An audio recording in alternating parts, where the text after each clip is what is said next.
Kelvin Harrison Jr., how you doing? I'm good, how are you? So in this Elvis movie, you played B.B. King, such an iconic, big, huge figure in music history.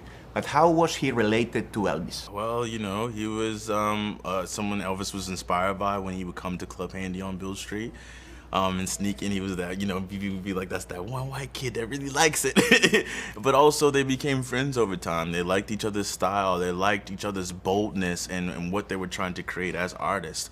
And, you know, great artists attract each other. And I think many people, we have the image of B.B. King in his last decade when he was touring around the world, and but now here you play a younger B.B. King. It's almost like a different character. How did you prepare for this role? It's actually really interesting. You're so right. Everyone has the image of B.B. King. They think of the image of B.B. King in the last decade of his life, right? They don't even think about him in the 60s. It's like, what, B.B. King was slim?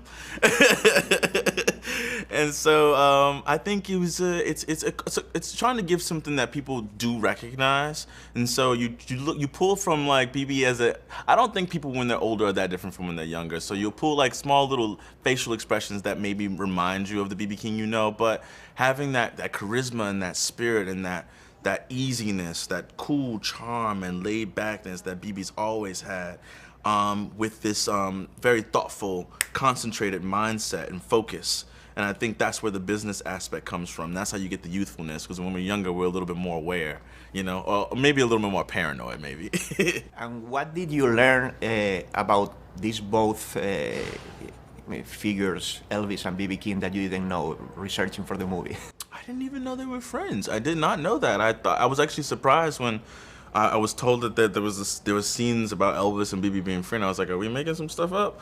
And it was true. You know, you see the pictures and you read the history and you read the quotes from BB supporting Elvis and just being a real champion for him, and vice versa. And yeah, it was really inspiring, actually. And it's been 45 years since Elvis died, but it's still it's huge. And we are here in Graceland, and you can feel it. I mean, it's like, why do you think it's been like still so iconic? I mean, because the dude was a trailblazer. You know, he was doing stuff that most people were terrified to do.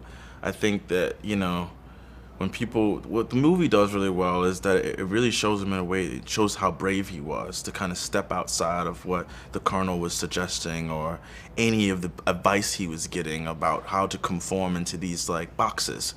And it's inspiring for someone to be their authentic selves, and we celebrate that year after year after year. Artists that are authentic will always be celebrated to the end of time. Michael Jackson, Prince, Elvis Presley, all doing their own thing, and we love that, you know? We're looking for something that's not us. Congrats on the movie, and thanks, Kelvin. Thank you so much.